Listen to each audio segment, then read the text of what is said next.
Hello दोस्तों, आपका स्वागत है हमारे यूट्यूब चैनल राजस्थान फार्मेसी में। आज का हमारा टॉपिक है ह्यूमन एनाटॉमी एंड फिजियोलॉजी में चैप्टर ब्लड। इससे पहले वाली वीडियो में हमने पढ़ा ब्लड की डेफिनेशन और उसके जनरल फंक्शन। उसकी डेफिनेशन दोबारा से रिपीट करते हैं। Blood is a connective tissue, red colour, functional, highly then water and viscosity. यानी क्या है कि ब्लड है वो कनेक्टिव टिश्यू है, रेड कलर का होता है और फंक्शनल होता है और वाटर से थोड़ा विस्कस होता है, यानी इसकी विस्कोसिटी हाई होती है। उसके जनरल बातें हैं, जैसे उसका पीएच होता है वो 7.35 से 7.45 होता है, यानी कि ब्लड होता है वो बेस होता है। और ब्लड है वो लंग से ऑक्सीजनेटेड ब्लड है वो टिश्यू तक ले जाता है और ब्लू से कार्बोक्सीलेटेड जो ब्लड है वो लंग्स में लाता है, बीच में हार्ट से होते हुए। उसमें साल्ट होता है वो 0.85 से 0.90% होता है। फिर है ब्लड का क्लासिफिकेशन। यानी ब्लड होता है वो 2 टाइप्स का होता है। 2 टाइप से मिलकर बना 2 चीज़ों से मिलकर बना होता है। एक तो होता है ब्लड सेल, दूसरा होता है प्लाज्मा। यानी कि ब्लड सेल होता है वो पूरी ब्लड के अंदर 45% होता है, जबकि प्लाज्मा है वो 55% होता है। प्लाज्मा एक येलो कलर का फ्लूइड होता है जो ब्लड से अलग होता है। और ब्लड सेल है वो 3 प्रकार की होती है। आरबीसी यानी रेड ब्लड सेल, डब्ल्यूबीसी यानी वाइट ब्लड सेल और प्लेटलेट्स। यानी आरबीसी को थ्रोम्बोसाइट बोलते हैं, डब्ल्यूबीसी को ल्यूकोसाइट भी बोलते हैं और प्लेटलेट्स को प्लेटलेट्स या फिर प्लेटलेट्स ही बोलते हैं। ये देखो यहाँ पे मैंने लिख रखा है, आरबीसी को इरिथ्रोसाइट, डब्ल्यूबीसी को ल्यूकोसाइट और प्लेटलेट्स को थ्रोम्बोसाइट बोलते हैं। फिर आता है क्लासिफिकेशन ऑफ डब्ल्यूबीसी। यानी डब्ल्यूबीसी का क्लासिफिकेशन करें तो डब्ल्यूबीसी 2 टाइप्स की होती है, ग्रेनुलोसाइट और एग्रेनुलोसाइट। ग्रेनुलोसाइट होता है वो टोटल डब्ल्यूबीसी का 75% होता है, और जबकि एग्रेनुलोसाइट है वो 25% होता है। ग्रेनुलोसाइट 3 चीज़ों से मिलकर बना होता है, न्यूट्रोफिल, इयोसिनोफिल और बेसोफिल। यानी इसके अंदर 3 प्रकार की सेल्स पाई जाती हैं, न्यूट्रोफिल, इयोसिनोफिल और बेसोफिल। एग्रेनुलोसाइट है जो 25% है, उसका वो 2 टाइप से मिलकर बना होता है, मोनोसाइट और लिम्फोसाइट। अब देखते हैं कि प्लाज्मा कितने टाइप्स का होता है। प्लाज्मा होता है वो, यानी कि टोटल ब्लड के अंदर 55% पाया जाता है और 45% ब्लड सेल पाई जाती हैं। तो 55% का 2 पार्ट्स में डिवाइड होता है, यानी कि 92 से 90% के बीच तो वाटर पाया जाता है और कुछ सॉलिड पाए जाते हैं, यानी कि 8 से 10% के बीच कुछ आयंस पाए जाते हैं, जो 2 टाइप से मिलकर बने होते हैं, ऑर्गेनिक और इनऑर्गेनिक। यानी कि जो प्लाज्मा सेल्स होती हैं वो उसमें 90 से 92% तो वाटर होता है प्लाज्मा के अंदर, और कुछ आयंस होता है, जैसे ऑर्गेनिक आयन में आ जाता है हार्मोन्स आ जाते हैं, एंटीबॉडीज आ जाती है, न्यूट्रिएंट्स आ जाते हैं। जबकि इनऑर्गेनिक के अंदर आते हैं मैग्नीशियम आ गया, कैल्शियम आ गया, फेरस आ गया, सोडियम आ गया। इन चीज़ों से मिलकर प्लाज्मा मिलकर बना होता है। अब हम डेफिनेशन पढ़ेंगे ब्लड सेल के में। सबसे पहले पढ़ेंगे आरबीसी की, यानी आरबीसी यानी erythrocyte. Red blood cell is a circular biconcave disc shape non nutrient cell. यानी कि जो रेड ब्लड सेल है वो सर्कुलर है और इसमें डिस्क शेप की होती है, यानी कि जो अपनी डीवीडी होती है उस शेप की होती है और नॉन न्यूक्लिएटेड होती है, यानी इसमें न्यूक्लियर नहीं होता है, ये बिना न्यूक्लियर के होती है। Normal RBC count is 5 million by CMM। In male, यानी मेल के अंदर क्या होता है कि 5 मिलियन पर CMM होती है, जबकि फीमेल के अंदर 4.5 मिलियन पर CMM होती है। यानी ये नॉर्मल वैल्यू है हमारी बॉडी के अंदर RBC की। अब हम पढ़ेंगे आरबीसी के फंक्शन कौन कौन से हैं आरबीसी के। तो सबसे पहला फंक्शन है ट्रांसपोर्ट ऑफ गैसेज, यानी कि आरबीसी के अंदर क्या होता है कि हीमोग्लोबिन होता है। तो हीमोग्लोबिन के एक मॉलिक्यूल से 4 मॉलिक्यूल ऑक्सीजन के जॉइंट होते हैं। तो उससे जब लंग्स के अंदर ऑक्सीजन आती है तो उससे के हीमोग्लोबिन के साथ जॉइंट होकर के ऑक्सीजनेटेड ब्लड बनाता है, जो हमारे बॉडी के टिश्यू तक जाता है और वहाँ से कार्बोक्सी हीमोग्लोबिन बन करके वापस लंग्स तक आता है और CO2 को एक्सलेशन करता है। यानी कि ये क्या करता है, गैसेज का ट्रांसपोर्ट करता है। नेक्स्ट है हमारा आयनिक बैलेंस, यानी कि आरबीसी है वो आयन का बैलेंस भी करती है। यानी आरबीसी सेल विल एज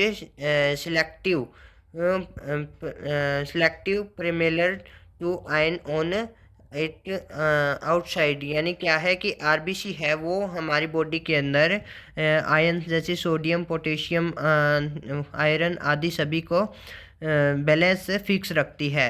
यानी कि जैसे ही सोडियम, एग्जांपल फॉर जैसे कि सोडियम का वैल्यू हमारी बॉडी में ज़्यादा हो गई तो उसको एक्सक्रेशन का कार्य करती है।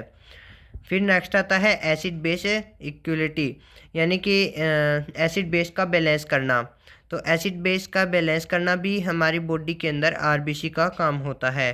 फिर आती है विस्कोसिटी मेंटेन, यानी कि ब्लड है वो कितना गहरा या फिर गाढ़ा है तो उसका विस्कोसिटी बोलते हैं, यानी कितना विस्कस है, उसकी विस्कस को मेंटेन रखने का कार्य भी आरबीसी का होता है।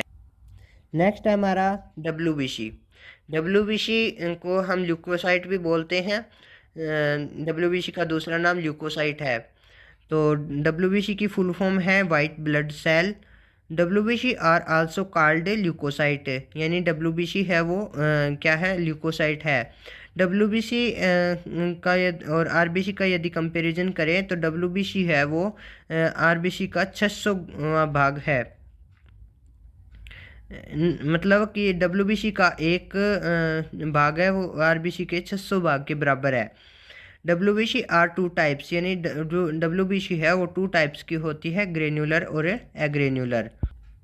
जैसा कि मैंने पहले बताया कि ग्रेन्युलर है वो 75% और एग्रेन्युलोसाइट है वो 25% है। ग्रेन्युलोसाइट के अंदर न्यूट्रोफिल, योसिनोफिल और बेसोफिल, जबकि एग्रेन्युलोसाइट में मोनोसाइट और लिम्फोसाइट सेल्स पाई जाती हैं। सबसे पहले पढ़ेंगे हम ग्रेन्युलोसाइट। ग्रेन्युलोसाइट के अंदर न्यूट्रोफिल। न्यूट्रोफिल का ओरिजिन कहाँ से होता है? न्यूट्रोफिल का ओरिजिन होता है बोन मेरो से और इसका लाइफ स्पेन कितना है? 4 से 5 हावर इन ब्लड, यानी ब्लड के अंदर क्या होता है 4 से 5 हावर के बीच होता है, जबकि टिश्यू के अंदर होता है वो 4 से 5 day.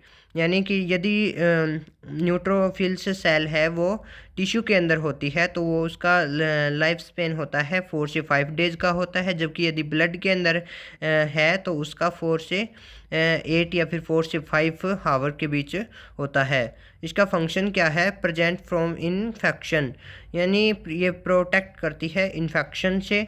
Acid base dye respond, cytoplasm और स्टेन पिंक, यानी यदि एसिड और बेस का मतलब इस पर रिएक्शन करवाई जाए तो इसका कलर कैसा आ जाता है? स्टेन पिंक के जैसा आ जाता है। और इसका टोटल WBC का ये कितना होती है? 60 से 65% होती है। यानी न्यूट्रोफिल है टोटल WBC के 75% ग्रेनुलर भाग का 60 से 65% पार्ट है। नेक्स्ट है अपना इयोसिनोफिल। इयोसिनोफिल के अंदर क्या है कि इसका जैसे न्यूक्लियर आप देख रहे हो, न्यूक्लियर किडनी शेप में है। तो इसका न्यूक्लियर है वो किडनी शेप में होता है और इसका ओरिजिन होता है वो बोन मेरो से होता है। ये टोटल WBC का 2 से 4% होता है और इसका न्यूक्लियर है ये, यानी कि न्यूक्लियर है वो किडनी शेप में है और ब्लू रेड कलर का होता है। फिर नेक्स्ट है अपना बेसोफिल। बेसोफिल क्या होता है, लेस देन 0 से 1% of total W B C, यानी टोटल डब्ल्यू बी सी का है 0 से 1% के बीच होता है।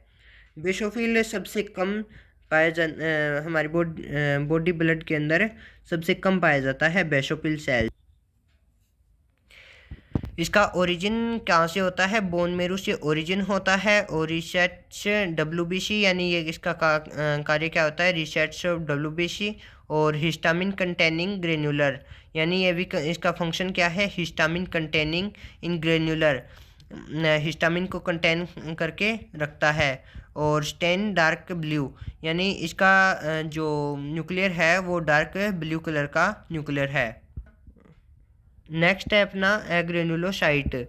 एग्रेनुलोसाइट में क्या है कि लुक ऑफ ग्रेनुलोसाइट साइटोप्लाज्म, यानी कि मतलब ग्रेनुलोसाइट साइटोप्लाज्म न्यूक्लियर स्पेनिकल ओवरल और किडनी शेप, यानी इसका शेप कैसा, इसके न्यूक्लियर का शेप कैसा होता है, किडनी शेप का होता है। इसमें मैंने दो सेल्स बताए, लिम्फोसाइट और मोनोसाइट। सबसे पहले हम लिम्फोसाइट को पढ़ते हैं। लिम्फोसाइट टोटल डब्ल्यूबीसी का 20 से 30% के बीच होता है। और आरिसिस ऑफ लिम्फोइड स्टेम सेल्स, यानी ये आरिसिस ऑफ लिम्फोइड होती है और डार्क पर्पल कलर का न्यूक्लियर होता है।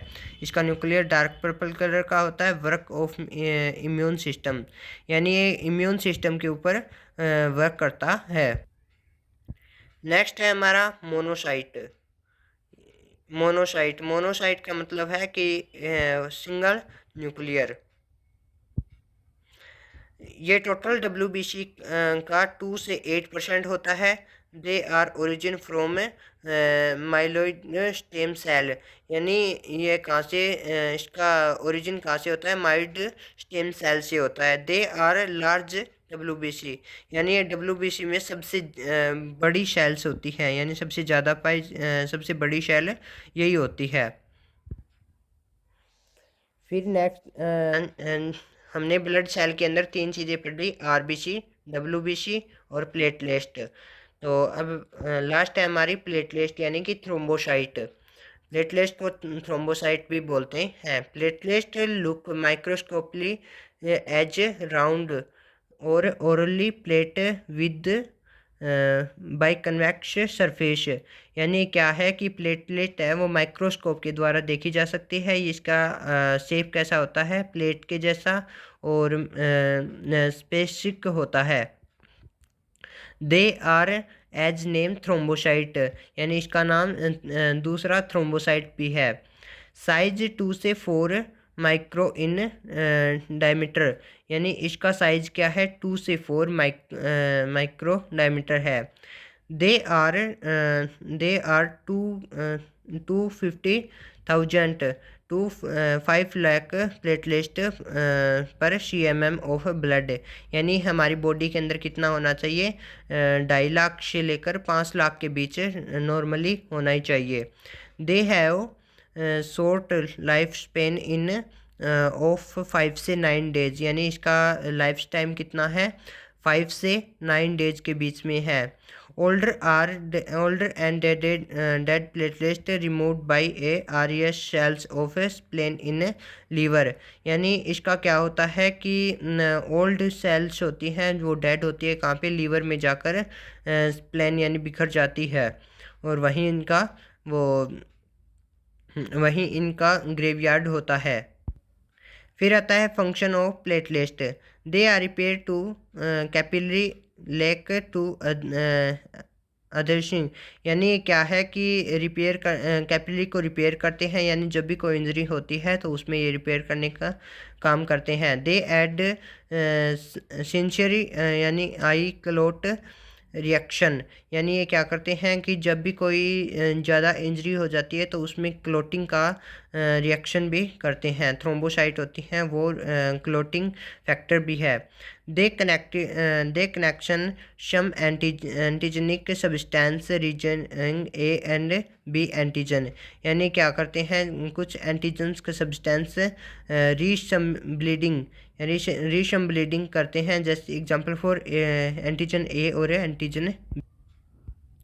तो आज का हमारा टॉपिक क्लियर हुआ कि ब्लड दोबारा से रिवाइज करा देता हूँ कि ब्लड है वो दो चीज़ों से मिलकर बना होता है, ब्लड सेल और प्लाज्मा। तो ब्लड सेल है वो 3 प्रकार की होती है, डब्ल्यूबीसी, आरबीसी और प्लेटलेट्स। डब्ल्यूबीसी को ल्यूकोसाइट और आरबीसी को इरिथ्रोसाइट और प्लेटलेट्स को थ्रोम्बोसाइट बोलते हैं। तो उसकी नॉर्मल वैल्यू भी बता दी। डब्ल्यूबीसी 2 टाइप्स के होते हैं, एग्रेनुलोसाइट और ग्रेनुलोसाइट। ग्रेनुलोसाइट 3 प्रकार के होते हैं, न्यूट्रोफिल, इयोसिनोफिल और बेसोफिल। एग्रेनुलोसाइट, मोनोसाइट और लिम्फोसाइट 2 प्रकार के होते हैं। फिर आता है प्लेटलेट। प्लेटलेट नॉर्मल सेल है, ये येलो कलर का दिखता है। और फिर आता है प्लाज्मा मेम्ब्रेन। प्लाज्मा प्लाज्मा 2 चीज़ों से मिलकर बना होता है, वाटर और सॉलिड। वाटर कितना होता है 90 से 92% और सॉलिड्स होते हैं वो 8 से 10% के बीच होते हैं। और सॉलिड्स होते हैं वो 2 टाइप्स के होते हैं, ऑर्गेनिक और इनऑर्गेनिक। इनऑर्गेनिक के अंदर आ जाते हैं सोडियम, पोटेशियम और कैल्शियम, मतलब और भी अन्य आ जाते हैं। जो इलेक्ट्रोलाइट्स होते हैं वो इनऑर्गेनिक में आते हैं। और इसके अलावा ऑर्गेनिक के अंदर आ जाते हैं हार्मोन्स, एंजाइम्स, वो आ जाते हैं। तो ये था आज का हमारा टॉपिक ब्लड का। तो दोस्तों आपको हमारा वीडियो पसंद आया हो तो सब्सक्राइब करें, शेयर करें